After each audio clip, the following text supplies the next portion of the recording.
first heard the news from blonde Sharon. Sharon is the turbo engine behind Nantucket's rumor mill, so we were hesitant to believe it. But then Love Robbins at Flowers on Chestnut confirmed that Lisbeth sent back a bouquet of roses that JJ had ordered. Eventually, the story came out. At the deck's closing party back in September, Lisbeth had discovered 187 sexually explicit texts that JJ had sent to their wine rep, Christina Cross. Lisbeth was, according to some, desperate to reinvent herself, and Xavier Darling provided a way. We wished her well, but the once grand Hotel Nantucket had a tattered reputation to repair, along with the roof, windows, floors, walls, and sinking foundation. Throughout the winter of 2021 and into the early spring of 2022, we watch local contractors, architects, and interior designer Jennifer Quinn entering and leaving the hotel. But every single employee has been sworn to secrecy about what's going on inside. There are whispers that our favorite fitness instructor, Yolanda Tolentino, has been hired to run the wellness center, and that Xavier Darling is looking for someone with an island pedigree to operate the hotel's new bar. We see Lisbeth Keaton come and go, but when blonde Sharon bumps into Lisbeth in the vehicle inspection line at Don Allen Ford, Lisbeth in her Mini Cooper and Sharon in her G-Wagon, and asks how the hotel is coming along, Lisbeth changes the subject to Sharon's children. Sharon has no interest in talking about her children. They've just become teenagers.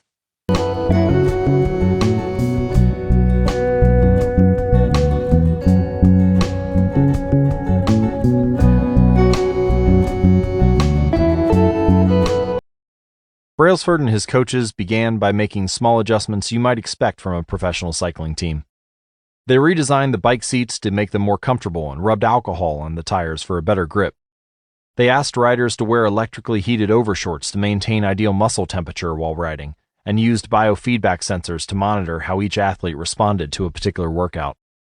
The team tested various fabrics in a wind tunnel and had their outdoor riders switch to indoor racing suits, which proved to be lighter and more aerodynamic. But they didn't stop there. Brailsford and his team continued to find 1% improvements in overlooked and unexpected areas. They tested different types of massage gels to see which one led to the fastest muscle recovery. They hired a surgeon to teach each rider the best way to wash their hands to reduce the chances of catching a cold. They determined the type of pillow and mattress that led to the best night's sleep for each rider. They even painted the inside of the team truck white, which helped them spot little bits of dust that would normally slip by unnoticed, but could degrade the performance of the finely tuned bikes. As these and hundreds of other small improvements accumulated, the results came faster than anyone could have imagined. Just 5 years after Brailsford took over, the British cycling team dominated the road and track cycling events at the 2008 Olympic Games in Beijing, where they won an astounding 60% of the gold medals available. 4 years later, when the Olympic Games came to London, the Brits raised the bar as they set 9 Olympic records and 7 world records. That same year, Bradley Wiggins became the first British cyclist to win the Tour de France. The next year, his teammate Chris Froome won the race, and he would go on to win again in 2015, 2016, and 2017, giving the British team 5 Tour de France victories in 6 years. During the 10-year span from 2007 to 2017, British cyclists won 178 world championships and 66 Olympic or Paralympic gold medals, and captured 5 Tour de France victories in what is widely regarded as the most successful run in cycling history.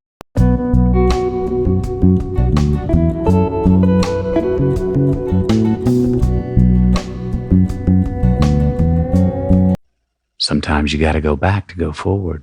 And I don't mean going back to reminisce or chase ghosts.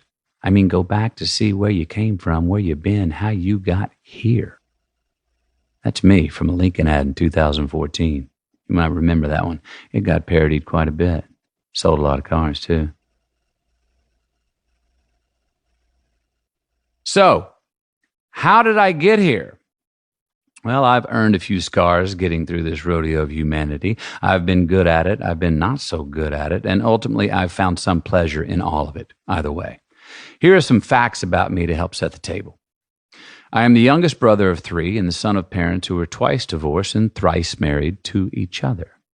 We grew up saying, "I love you" to each other. We meant it. I got whipped until my butt bled for putting on a Cracker Jack tattoo when I was 10 years old. When I first threatened to run away from home, my parents packed my bags for me. My dad wasn't there the day I was born. He called my mom and said, "Only thing I have to say is if it's a boy, don't name him Kelly." The only thing I ever knew I wanted to be in life was a father. I learned to swim when my mom threw me in the Llano River, and I was either going to float off the rocky waterfall 30 yards downstream or make it back to the bank. I made it to the bank. I was always the first one to wear out the knees in my tough-skin jeans. For 2 years, I led the under-12 soccer league in red cards as a goalie. When I kept whining about my lone pair of tennis shoes being old and out of fashion, my mom told me, "Keep griping, and I'll take you to meet the boy with no feet." I was blackmailed into having sex for the first time when I was 15. I was certain I was going to hell for the premarital sex. Today, I am merely certain that I hope that's not the case. I was molested by a man when I was 18 while knocked unconscious in the back of a van. I've done peyote in Real de Catorce, Mexico in a cage with a mountain lion. I've had 78 stitches sewn into my forehead by a veterinarian. I've had 4 concussions from falling out of 4 trees, 3 of them on a full moon. I have bongoed naked until the cops arrested me. I have resisted arrest.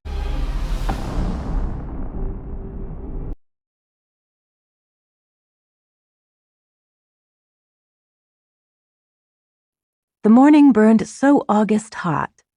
The marsh's moist breath hung the oaks and pines with fog.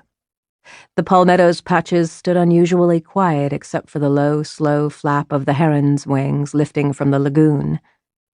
And then Kaya, only 6 at the time, heard the screen door slap. Standing on the stool, she stopped scrubbing grits from the pod and lowered it into the basin of worn-out suds. No sounds now but her own breathing. Who had left the shack? Not Ma. She never let the door slam. But when Kaya ran to the porch, she saw her mother in a long brown skirt, kick pleats nipping at her ankles, as she walked down the sandy lane in high heels. The stubby-nosed shoes were fake alligator skin, her only going-out pair. Kaya wanted to holler out, but knew not to rouse Pa, so opened the door and stood on the brick-and-board steps. From there she saw the blue train case Ma carried. Usually, with the confidence of a pup, Kaya knew her mother would return with meat wrapped in greasy brown paper or with a chicken, head dangling down. But she never wore the gator heels, never took a case.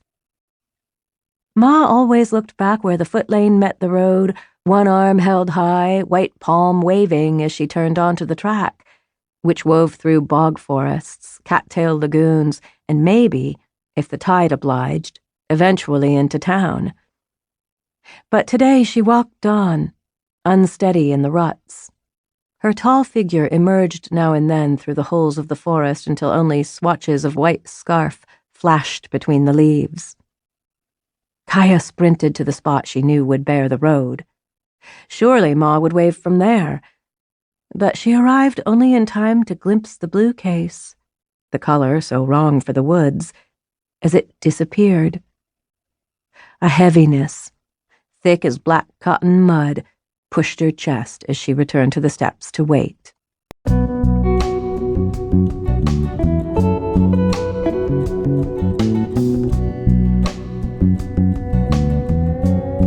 What's 2 + 2? Something about the question irritates me. I'm tired. I drift back to sleep. A few minutes pass, then I hear it again. What's 2 + 2? The soft, feminine voice lacks emotion and the pronunciation is identical to the previous time she said it. It's a computer. A computer is hassling me. I'm even more irritated now. I say, I'm surprised. I meant to say, leave me alone. A completely reasonable response, in my opinion, but I failed to speak. Incorrect, says the computer. What's 2 plus 2? Time for an experiment. I'll try to say hello. I say. Incorrect. What's 2 plus 2? What's going on? I want to find out, but I don't have much to work with. I can't see.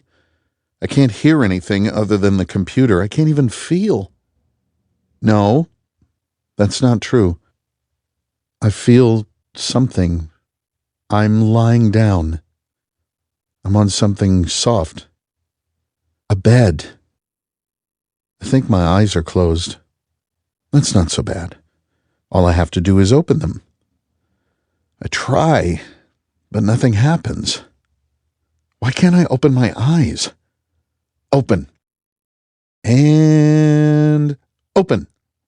Open, dang it. Ooh, I felt a wiggle that time. My eyelids moved. I felt it. Open. My eyelids creep up and blinding light sears my retinas. I say. I keep my eyes open with sheer force of will. Everything is white with shades of pain.